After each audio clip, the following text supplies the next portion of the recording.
There is one more fireside chat about cybersecurity, and it's my pleasure to introduce Vladimir Ghiță, CEO at Fort, another Romanian cybersecurity firm. So, welcome.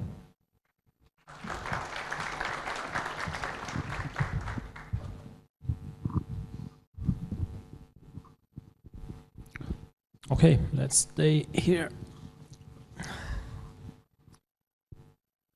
Okay, so it's one of the most interesting, let's say, subjects and topics in the banking industry, and there's a lot of pressure in the last years to get your infrastructure secure and to make a lot of changes. There are a lot of international and European regulation also, so I would like, first of all, to ask you about those. What should banks know about NIS2 directive, Digital Operational Resilience Act? There are directives that and pieces of legislation that personally I don't know, but there's very important for banks, I know for sure. Yes, indeed. Good afternoon, everybody. A pleasure being with you today. Of course, these two new regulations are something to be mindful of. As you said, the first thing you should know is that they exist. Basically, they are directives and regulations that emphasize things that more or less are already done in the banking industry, because currently also in Romania we have a lot of regulations that are related to banks. But what NIS2 and DORA will be doing is that they will be generating some more expenses, unfortunately, for the financial industry, because the bigger the company gets, the more risks related to cybersecurity will exist. So what the banks should know at this point is that some investment will need to be done, because all the costs that are generated by cybersecurity, in my opinion, should be viewed as investments and not actually costs, because what they do is they diminish the risk of having some security issues that can lead to a lot of trouble. A lot of things that currently are done in the banking industry will have some additional, let's say, things that should be implemented. For example, currently there is no need for banks to do supply chain management. So basically, the suppliers of the banks are not really identified as being risks, but following these new directives and regulations, banks will need to be mindful about what things are being done by their suppliers and mitigate also this risk. This is just a small example, but there are a lot of other things that will be done because of because of DORA and NIS2. I know that you are working with banks, with different financial players, and also with SMEs and other types of companies. How do they perceive this cybersecurity risk? I mean, they are aware of the attacks that a company might be subject of, and do they invest enough in cybersecurity? I know maybe it's not a proper question because I know the answer, but unfortunately, the answer would be not really. I mean, aside from the big companies that basically don't have a choice, in banking you don't have a choice on creating a disaster recovery site or not. It's something that you need to do, it's something mandatory, or you don't have a choice to do backups to your data. It's something that you just need to do and you do it. Also, in banking you are obligated to do penetration testing at least once a year. It's not something that you can choose not to do. On the other side of things, in the industries that are not fully regulated, there is no such prerogative. I mean, nobody is, for example, telling health suppliers, clinics and hospitals to do penetration testing at least once a year, even though they have a lot of personal data, and of course, according to GDPR, these health-related informations are really sensitive and they should be taken care of properly. So aside from the economic fields where there are some regulations in Romania, unfortunately, other companies are not really aware of the risks that are being generated by cybersecurity. and that are generated by various threat actors. And since the conflict in Ukraine has started last year, we have seen a lot of events that are generating problems for everybody. Even in Romania, we had a couple of attacks last year. Perhaps you have read about them in the news. Even government websites went down using some specific attacks. So it's not something that somebody is being, let's say, not affected by. It's something that affects us all. And companies worldwide, in Romania including, should be mindful about these risks and mitigate them properly. Even though, as I said, currently, this is not the case for all industries that we have in Romania. Okay, thanks. I know that in a lot of discussions about cybersecurity, it's often stressed, emphasized that people are the biggest vulnerability of companies. So what recommendation do you have for financial institutions to improve in this aspect, and how they can train their people, the employees, to be prepared for different types of fraud and impersonation attempts? Aside from the cybersecurity part of things, which affects basically financial industry's employees, there is also the need to create an awareness for the clients of the banks, because also due to invoice fraud and other types of fraudulent activities that target clients, not bank employees, bad things happen. So basically this awareness things should be done also internally for the bank's employees, but also externally for the whole third-party mechanism that surrounds a bank. In order to do this awareness training, there are some activities that can be done for clients. For example, social engineering is something for internal employees. Social engineering is something that currently is being done at a large scale in the banking industry, where cybersecurity experts mimic various types of communications via email or WhatsApp or SMS, trying to trick employees basically into clicking things that they shouldn't be clicking. This is the easiest way that you can test the awareness of people in terms of risks generated by fraudulent activity via messaging systems. This is something that has been around for some time. Also, awareness training using various tools is something that can be useful from time to time, at least once a year. I believe that any company that has, let's say, more than 50 people should do this sort of awareness training for all the employees, because it's really not that hard, and it can help with a lot of risks generated by the human resources. Okay, understood. Let's delve into the topic of AI. We've talked before about AI and the impact in banking, but I was curious about its impact on the financial sector's cybersecurity. What are the most critical use cases of AI in protecting critical infrastructure in financial sector? Basically, all banks have some sort of tool that is used in order to enhance the security of the IT systems. And thankfully, in the security department of the banks or in the IT department of the banks, there are some experts that know how to use these tools, configure them, and also monitor the alerts that are being generated. And these security experts are aided in their work using a lot of artificial intelligence, and this is a trend that has been started, I think, 3 or 4 years ago. So basically a lot of international vendors of cybersecurity tools that have the means to protect an organization are deploying some sort of AI functionalities in them.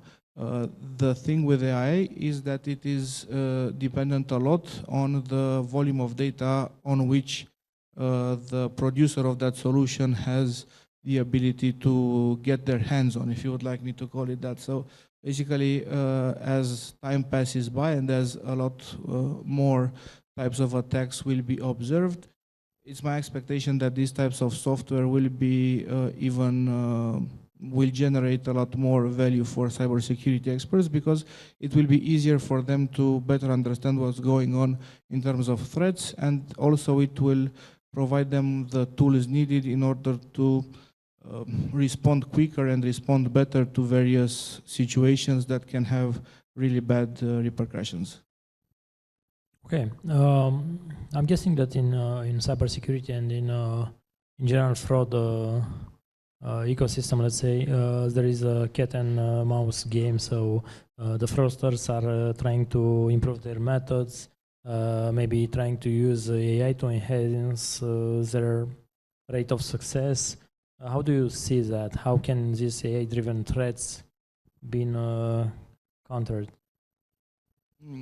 Not actually. I mean, the threat is not really AI driven. I mean, it's not as if there is a system that threat actors can use, can install on a computer, press the play button, and you have a really nice attack going on.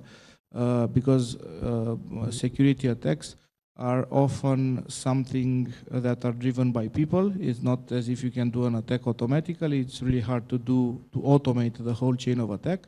But what's going on is that AI is actually helping threat actors to be faster at what they are doing and to create threats that mimic very well what the responder of the attack would be looking at. For example, if we are talking about a phishing email, 5 or 6 years ago, if somebody wanted to create a phishing email, it would have been really hard because there were not so many tools that were able to write correct in Romanian, for example. So it was really hard for them to create a message that is meaningful in Romanian. However, since ChatGPT came along and since AI was reached a certain point in terms of natural language processing, this has begun to be really easy to do. So basically, you are now able to tell ChatGPT to create whatever message you want in most languages, and the output will be something that is really meaningful in that specific language. On the other hand, besides the fact that you are able to do phishing messages really easily and with great results, also AI is reached a level that allows you to create code, basically write software that can be used for malicious purposes, more or less automatically. So what you needed some coding experience 5 or 6 years ago to do can currently be made only with the help of AI, and basically you just tell the AI engine to create some sort of code snippet that you need to use, and in like 2 minutes you are able to deploy that code and do bad things with it. So it's not something that is automated, but AI for threat actors is something that helps them be more efficient at their work, and basically this is something that I think is valid for a lot of other, let's say, industries, because unfortunately this type of cybersecurity attack has begun to be an industry. This is also valid for IT, for developers and copywriters in marketing and stuff like that. Everything seems to be easier with AI than it was before. So the Ethiopian prince email could become better and yeah, basically I think it's a thing of the past. I didn't have any Ethiopian princes contact me lately. I didn't have any inheritance from them in the past 2 or 3 years. However, I got via WhatsApp and via iMessage a lot of ads regarding employment with no work and a lot of money. So I think this is the way in which things currently work. It's not as if you inherit something, but you get a lot of money for basically doing nothing. So you can have 5,000-6,000 USD per month without the need to do anything for them. So this is the new way in which phishing works. Yeah, maybe more compelling because it's passive income. Exactly. And also, since we're talking about the banking industry, we have seen a lot of invoice fraud going on. So using emails that were leaked somehow from certain companies, threat actors are able to mimic the way in which those companies would have discussed with their counterparts, with their suppliers or their clients, and they tricked the suppliers and clients to pay large sums of money. We're talking about some tens of thousands of euros to bank accounts that were managed by threat actors. And as far as I know, this is not something that can be easily tackled. So if you are basically, if you are the one who paid those amounts, you cannot get them back without a lot of work, and this is unfortunate because it's basically a scam. It's an easy scam to do, and it's really bad that people fall for it. Unfortunately, this is something to, and also this is related to awareness. I mean, we need to have a system that makes people aware of the fact that a lot of guys want to do bad things and they want to get your money, basically. So yeah. Yeah, got it. But just to wrap up here, what are the main threats that you've seen in the financial sector? I mean, phishing is quite common, and it's more targeted to end users. But referring to the banks, what are the main attacks? It's not as if threat actors have a certain attacks for banks, a certain attack for insurance companies, and a certain attack for retail. The attacks that threat actors do are more or less the same regardless of the industry. Phishing is the main vector, so phishing is something that almost everybody is trying to do. What we have seen in the past 6 months is that threat actors have started to use vulnerabilities that exist in systems that are internet facing, and mostly they are targeting VPN. So basically VPN is a tool that allows you to access the corporate network from the internet. And unfortunately, these type of tools have started to have some vulnerabilities within them, and a lot of threat actors are trying to exploit those vulnerabilities and get unrestricted access to the client's infrastructure. So I would say that this is the second thing that's going on. And if we're thinking about the past, I would say that last year, the second type of attack would have been web applications. So threat actors would try to find vulnerabilities in threat applications. This has changed because it seems that the VPN equipment starts to be not so proficient in terms of security as it used to. So these would be the two things. But in both scenarios, the main thing to point out is that it's around people. So basically, if you have a good technical guy that is managing your VPN network, that is mindful about the security risks that that equipment has, the tool would be patched and nothing bad would happen. So if you have the right people to manage your infrastructure, even though it has some issues, you are able to diminish risks quite a lot. So in each scenario, people are the key. Okay, perfect. I think we have time for 1-2 questions, if there are from the room. Yeah, questions there.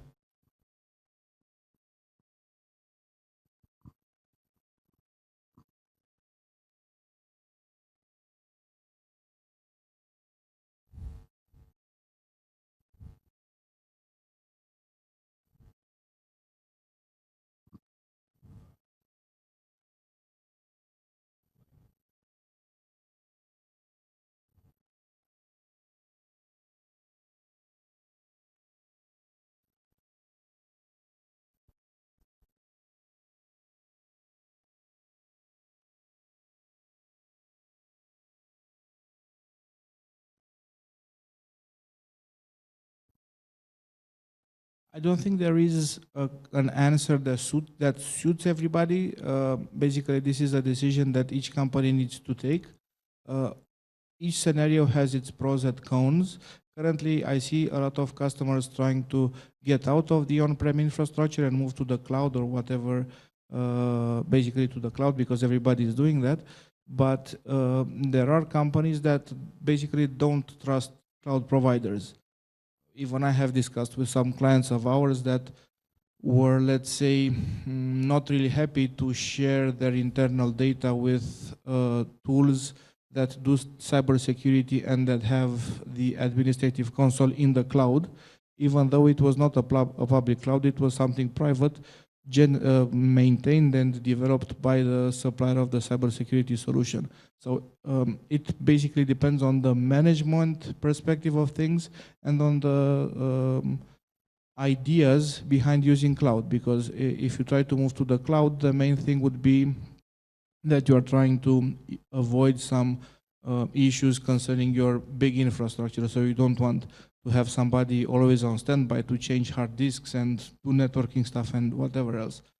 So this is a huge advantage. On the other side, it might be the case that data can be leaked. For example, since you pointed out the ChatGPT discussion, there is another provider of AI solutions that had a huge data leak a couple of weeks ago, like 30 gigabytes of data, something like that, that was used to train their AI solution.